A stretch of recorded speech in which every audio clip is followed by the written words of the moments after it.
किसी गांव में भोला नाम का सीधा साधा व्यक्ति रहता था। वह बहुत ही साफ दिल का था।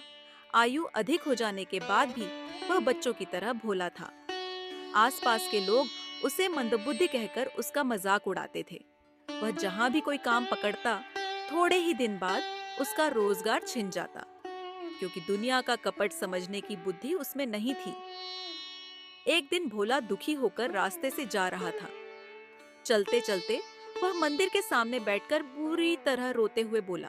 हे ईश्वर, मुझसे कोई काम नहीं बनता।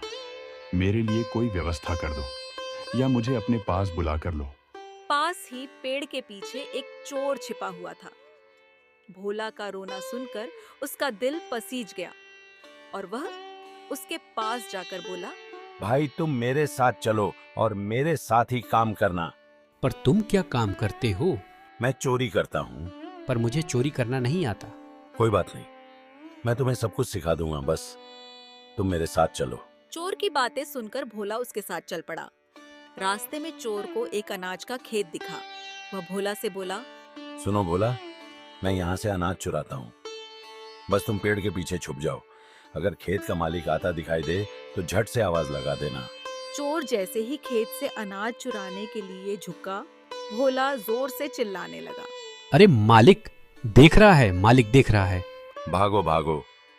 पर भोला, मुझे एक बात बताओ, मैं तो सब देख भाल कर ही खेत में घुसा था, फिर इतनी जल्दी खेत का मालिक कहाँ से आ गया? तुमने उसे कहाँ से आते देखा?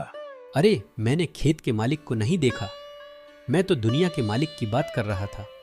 उसकी नजर से कुछ नहीं छिपता, आखिरी हिसाब तो उसी को करना है ना। भोला की बातें सुनकर चोर हक्का बक्का रह गया। दूर खड़ा खेत का मालिक यह सब सुन रहा था। वह भोला के पास आया और कहा। भोला, मैं तुम्हारी सच्चाई से बहुत खुश हूँ। आज से तुम मेरे खेतों में काम करोगे और मैं तुम्हें महीने के 5,000 रुपए तनख्वाह दूंगा। बोलो, मंजूर है? मालिक की बातें सुनकर भोला ने खुशी खुशी नौकरी स्वीकार कर ली और मेहनत और ईमानदारी से अपना काम करने लगा।